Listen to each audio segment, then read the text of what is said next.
Hello staff, students, families, and friends of Ocean Lakes High School. My name is Leslie Riccio, and I am a Family Outreach Representative with the Office of Family and Community Engagement for Virginia Beach City Public Schools. I am so honored to speak with you all, especially for such an esteemed event. When I was asked to do this, I was really unsure what I would even say to a group of students who are obviously way smarter than me. It's actually a little intimidating. So I thought about it, and I finally figured out what I want to talk about. I've decided that I want to talk to you about football. I bet you weren't expecting me to say that, were you? Be honest, some of you are actually really relieved right now that I said football, aren't you? It's okay, I won't tell anyone.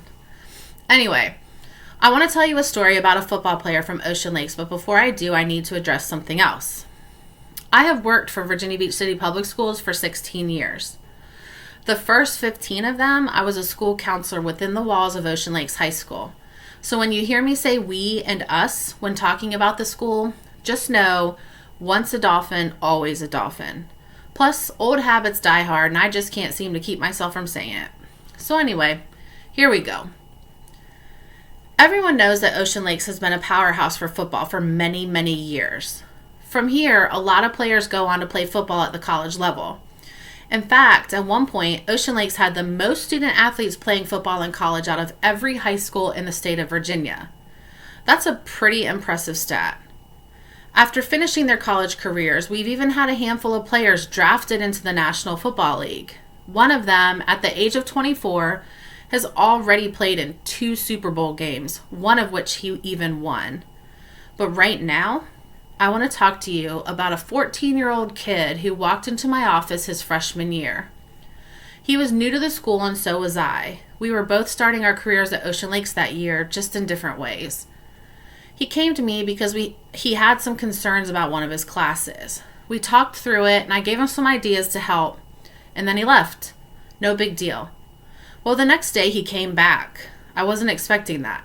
He said he just wanted to say thank you, and then he asked me if I was going to the football game. I said, yeah, I think so. Are you? And he said, yeah, I play on the football team. Oops, apparently I was supposed to know that already. So I said, well, then I'm definitely coming to the game so I can watch you play. He seemed really excited about that, so I tried to make it a point to go to as many games as I could.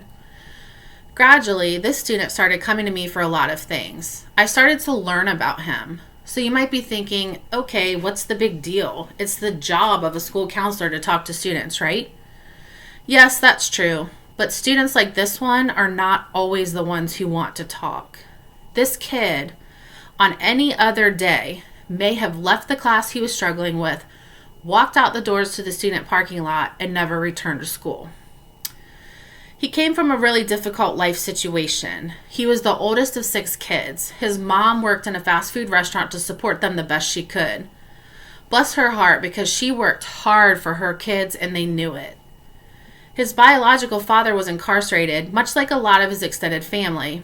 School was never a priority to them because they were living in a situation where they were literally wondering where their next meal was going to come from.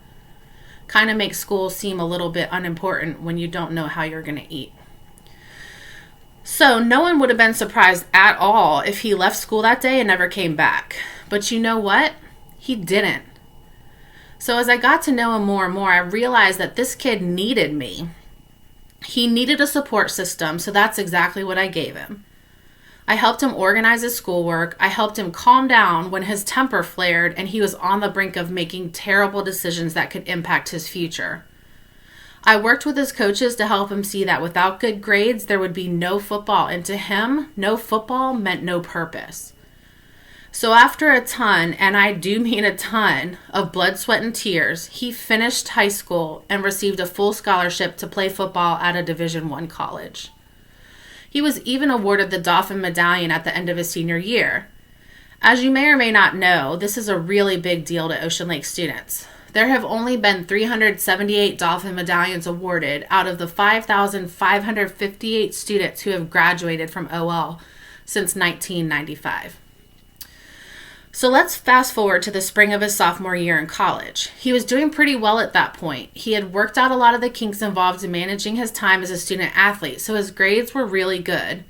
He was a standout player on his team, and he was really beginning to make a name for himself overall in the world of college football.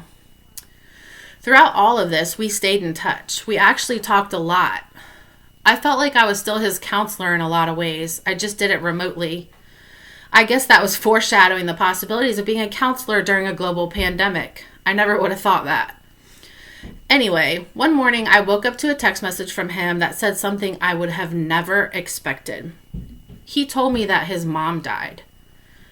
This shot me right out of bed, and I immediately called him, helped him get on a plane to come home, and saw him later that day. The next several days were beyond difficult. His mom was his best friend. She had him very young, so in a way they grew up together. She was only 36 when she unexpectedly passed away. So now all of a sudden he was back home, planning a funeral, and filing for custody of his 5 siblings, ranging in ages from 5 to 17 years old. He was only 20 years old himself at this point. It seemed like his plans were being derailed, and college and football, for that matter, were no longer going to be a part of his story. After much convincing and planning, of course, it was finally decided that his grandmother would move to Virginia to care for his siblings while he finished college. He went on to be extremely successful with his college football career and was ultimately drafted into the National Football League during the 4th round of the 2013 NFL Draft. I tell you all of this as a backstory to one of the most important aspects of my relationship with him. As he was gaining more exposure leading into his senior year, the media was really starting to take hold of his story and the hardships he had already endured, at such a young age especially. Sports Illustrated wrote a story about him, and they called to interview me for it. I had been interviewed about him many times before, but this time something different happened. Before the reporter started to ask the questions he had for me, he told me that he had heard really great things about me. I said something simple like, "Oh, that's so nice, thank you very much," the usual. He then asked if I knew what my students said about me. I didn't know what he was talking about specifically, so I told him no. He then told me that my students said I was the first person to ever tell him he could do something. Well, this stopped me dead in my tracks. With all the things we had conquered together, the million times we met, text, or talk on the phone, I had absolutely no idea that this was his reality. So first, it made me realize how lucky I had been my whole life and how much I had taken for granted.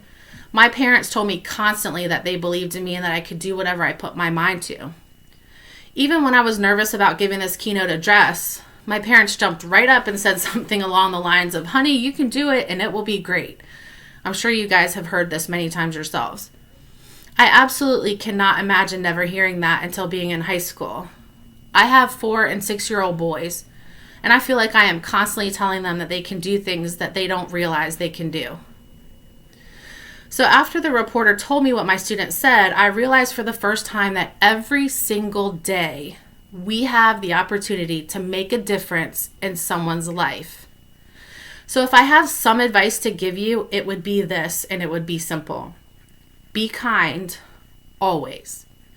You never know what people are going through, and you never know how much of an impact you can have on them.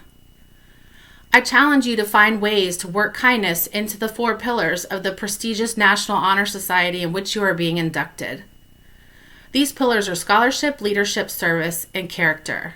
We already know you are brilliant in academics, that you enjoy giving back to the community, and that your peers look up to you. But with great leadership comes great responsibility. Can you take it all one step further and use your abilities to change people's lives? Can you find the courage to give compliments freely, especially to strangers? Step outside of your comfort zone and tell someone you like what they're wearing, or that they have a great smile, or that they even motivate you to be a better person. What you say may change someone's entire day, maybe even their week or month. And you know what? It won't cost you 1 penny or take up more than a few seconds of your day. Positivity spreads, and through your leadership and example, you just might encourage someone else to be kind to others, to share a nice thought, or pay someone a simple yet life-changing compliment. It may sound cliche, but I am a firm believer that love and kindness will heal our world and bring us all back together again. Will you be a part of that? Will you be a courageous leader? Will you speak up, especially when it isn't easy, but because you know it's the right thing to do? The great Maya Angelou once said, "I've learned that people will forget what you said, people will forget what you did, but people will never forget how you made them feel." So as you continue your journey towards success, pick someone up along the way. They will never forget how you made them feel. Congratulations on your amazing accomplishments. I can't wait to see what the future has in store for all of you. Thank you for listening.